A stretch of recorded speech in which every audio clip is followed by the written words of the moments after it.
शुरू करने से पहले एक चेतावनी। अगर आप इस वक्त हॉस्पिटल में हैं तो ये कहानी बिल्कुल मत सुनना। और अगर आप वास्तविक जीवन की डरावनी कहानियों की दुनिया में घुसने की हिम्मत रखते हैं, वीडियो को लाइक कर दीजिए और सच्ची कहानी हिंदी को अभी सब्सक्राइब कर लो, क्योंकि आज जो आप सुनने वाले हैं उसके बारे में हॉस्पिटल स्टाफ भी बात करने से डरते हैं। मेरा नाम अभिषेक है और मैं कभी सोच भी नहीं सकता था कि एक सिंपल रात की ड्यूटी मेरी जिंदगी का सबसे बुरा सपना बन जाएगी। वो पुराना सिटी हॉस्पिटल जहां मैं नए नाइट शिफ्ट में ज्वाइन हुआ था। लंबी शांत हॉलवे, चारों तरफ डिसइंफेक्टेंट की गंध और एक अजीब सा सन्नाटा। उस रात मैं 2 बजे के राउंड पर था। सारे मरीज सो चुके थे, नर्सें टी ब्रेक पर थीं और मैं अकेला हॉलवे में चल रहा था। तभी मेरे हेडफोन में स्टैटिक आया, मेटालिक क्रैकिंग, जैसे कोई सांस लेकर माइक के बहुत पास बोल रहा हो। कमरा नंबर 309, मत जाओ। मैंने तुरंत हेडफोन उतार दिए। कोई नहीं, बस सन्नाटा। पर कमरा नंबर 309, वो तो हमारे हॉस्पिटल में सील था।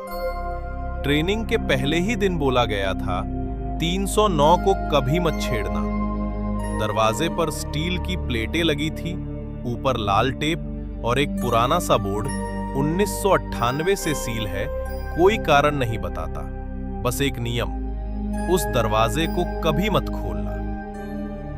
लेकिन उस रात 309 के पास से गुजरते समय मुझे एक हल्की सी रोशनी दरवाजे के नीचे से बाहर आती हुई दिखाई दी, जैसे कोई लैंप जल रहा हो। पर वो कमरा तो 20 साल से बंद था।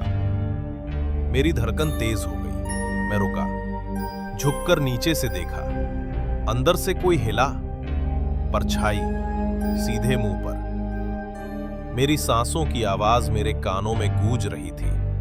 मैं तुरंत नर्स स्टेशन गया। मैम, 309 में लाइट जल रही है। सीनियर नर्स की हालत बदल गई। 309 के पास मत जाना, वो कमरा खतरनाक है। पर अंदर कोई, मैंने बोला ना, दूर रहना। जिस तरह से वो बोली उसमें गुस्सा नहीं था, डर था, जिस डर को वो छिपा नहीं पा रही थी। मैंने उस वक्त भी नहीं समझा कि वो मुझे बचा रही थी। मैं फिर से पेट्रोलिंग पर गया। हॉलवे में आवाज गूंज रही थी और फिर बिना किसी वार्निंग के, हेल्प प्लीज। 309 के अंदर से आवाज आई, एक औरत की, बहुत हल्की, बहुत दर्द से भरी। मैं जम गया। अंदर कौन है? मेरी आवाज अपने आप निकल गई। फिर सन्नाटा, खामोशी, सिर्फ हॉस्पिटल की ट्यूब लाइट्स की हल्की सी भिनभिनाहट। मेरे पैर 309 की तरफ चलने लग गए, जबकि मैं चलना नहीं चाहता था, जैसे कोई मुझे खींच रहा हो। 309 पर पहुंचकर मैंने देखा जो स्टील प्लेट्स थीं, एक तरफ से मुड़ी हुई थी, टेप फटी हुई और लॉक आधा टूटा हुआ, जैसे अंदर से किसी ने जोर से दरवाजा तोड़ने की कोशिश की हो। मैं दरवाजे को हाथ लगाने ही वाला था कि धड़ाम, अंदर से कोई भारी चीज दरवाजे पर टकराई। मैं पीछे हट गया। मेरी धड़कन सीने से बाहर आने वाली थी। मैं वहां से भागने ही वाला था कि अचानक हॉलवे में मेरे पीछे से आवाज आई, पीछे मुड़ो। एकदम धीरे, एकदम ठंडी। मैं मुड़ने की हिम्मत नहीं कर पा रहा था। हालत पत्थर जैसी हो गई। फिर वही आवाज, फिर से, पीछे मुड़ो। जब मैं धीरे से मुड़ा, कोई नहीं था, पर मैं उस हवा को महसूस कर रहा था जो किसी के बिल्कुल पास खड़े होने पर होती है। अगली सुबह सिक्योरिटी ने सीसीटीवी चेक किया। मुझे स्क्रीन पर दिखाया गया। मैं हॉलवे में अकेला चल रहा था। 309 के सामने रुक रहा था। दरवाजे से झुककर नीचे देख रहा था। पर सबसे डरावना क्या था?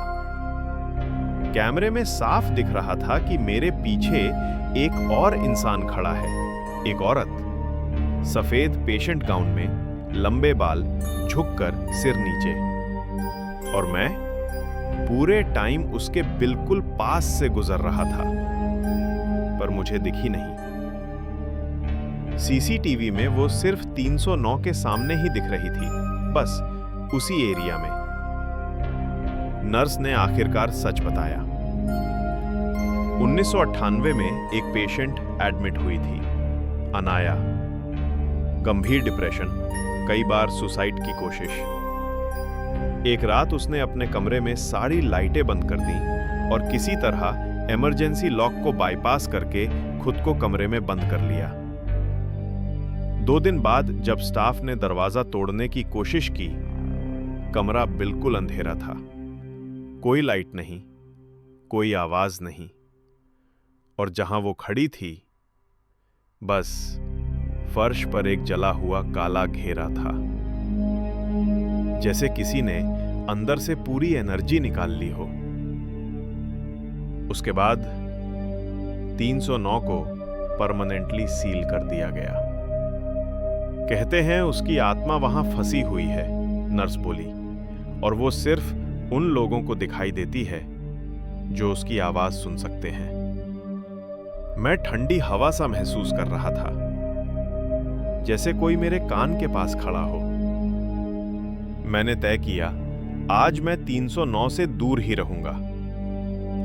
पर जब मैं अपनी शिफ्ट खत्म कर रहा था, हॉस्पिटल की लाइट्स 1 सेकंड के लिए ब्लिंक हो गई और इंटरकॉम में सिर्फ एक फुसफुसाहट सुनाई दी, अंदर आओ। मैंने देखा 309 का दरवाजा इस बार पूरा खुला था। अंदर घुप अंधेरा, जैसे किसी ने मुझे इनवाइट किया हो। मेरे पैर अपने आप चलने लगे। हर कदम के बाद हवा ठंडी होती जा रही थी। हॉलवे की लाइट्स टिमटिमा रही थीं। जब मैं बिल्कुल दरवाजे के पास पहुंचा, अंदर से एक ठंडी सांस मेरे चेहरे पर लगी और एक औरत की आवाज, तुम्हें भी यहां आना होगा, कोई भी वापस नहीं जाता। मैं चिल्लाया, मैं भागा, और जब पीछे मुड़कर देखा, 309 का दरवाजा अपने आप बंद हो रहा था, धीरे धीरे, चरमलाहट की आवाज के साथ। मैंने हॉस्पिटल की नौकरी छोड़ दी, पर कभी कभी रात को मेरे कमरे की लाइट एकदम से ब्लिंक करती है और मेरे फोन का माइक स्टैटिक देता है। वही डायलॉग, कमरा नंबर 309, मत जाओ।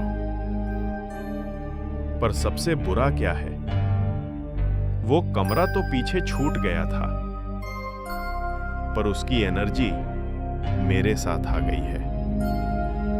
और कभी कभी मुझे लगता है वो अब भी मेरे पीछे खड़ी होती है, बिल्कुल वैसे ही जैसे सीसीटीवी में थी। अगर तुम ये जानना चाहते हो कि 309 की वो आत्मा अस्पताल से बाहर कैसे आए और उसने मेरे घर के बेडरूम का दरवाजा कैसा खोला, भाग 2 बिल्कुल मिस मत करना। चैनल को अभी सब्सक्राइब करो ताकि अगला एपिसोड अपलोड हो तुम सबसे पहले सुन सको।